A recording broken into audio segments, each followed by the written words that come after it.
ब्रह्मांड बहुत बड़ा है। इसमें अरबों गैलेक्सीज हैं। हर गैलेक्सी में अरबों तारे हैं।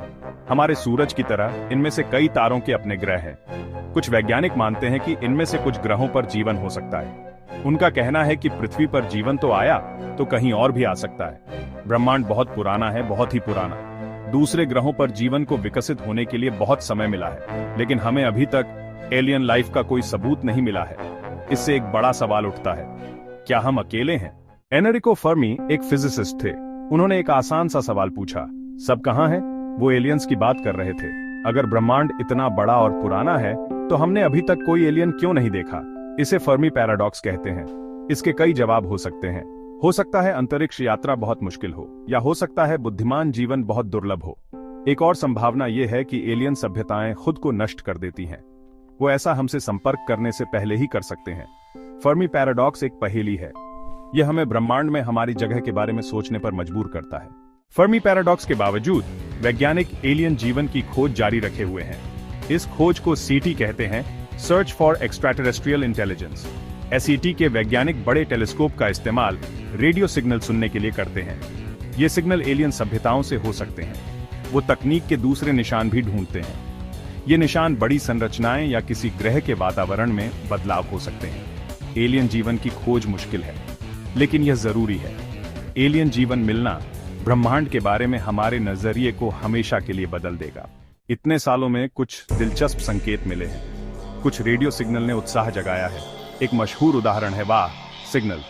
यह सिग्नल तेज और छोटा था, हालांकि यह फिर कभी नहीं दोहराया गया। वैज्ञानिक अभी भी नहीं जानते कि इसका क्या कारण था। इन संकेतों के बावजूद किसी को भी एलियन सिग्नल के रूप में पुष्टि नहीं की गई है। खोज जारी है। भाग 5, दी ग्रेट साइलेंस। क्या हम सचमुच अकेले हैं?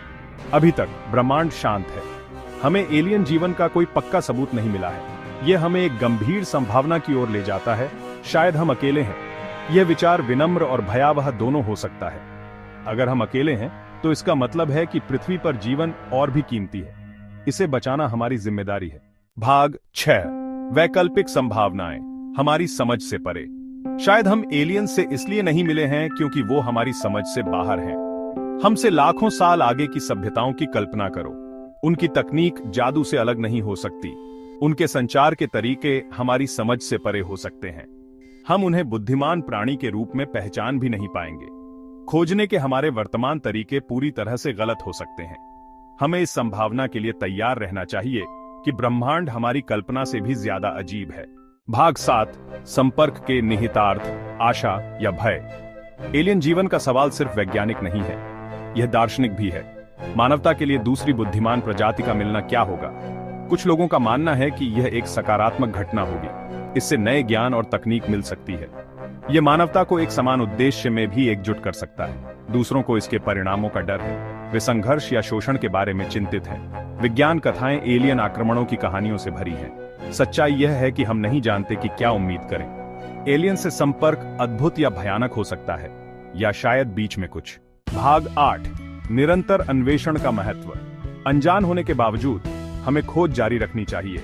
एलियन जीवन की खोज खुद की खोज है। यह हमें ब्रह्मांड में अपनी जगह समझने में मदद करता है।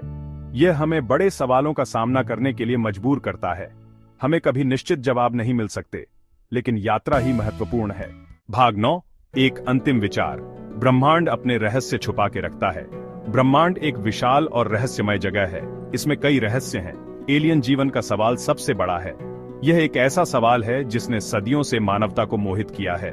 हम इसका जवाब नहीं जानते, लेकिन हमें सवाल पूछते रहना चाहिए। ब्रह्मांड अपने अजूबों की खोज के लिए हमारा इंतजार कर रहा है।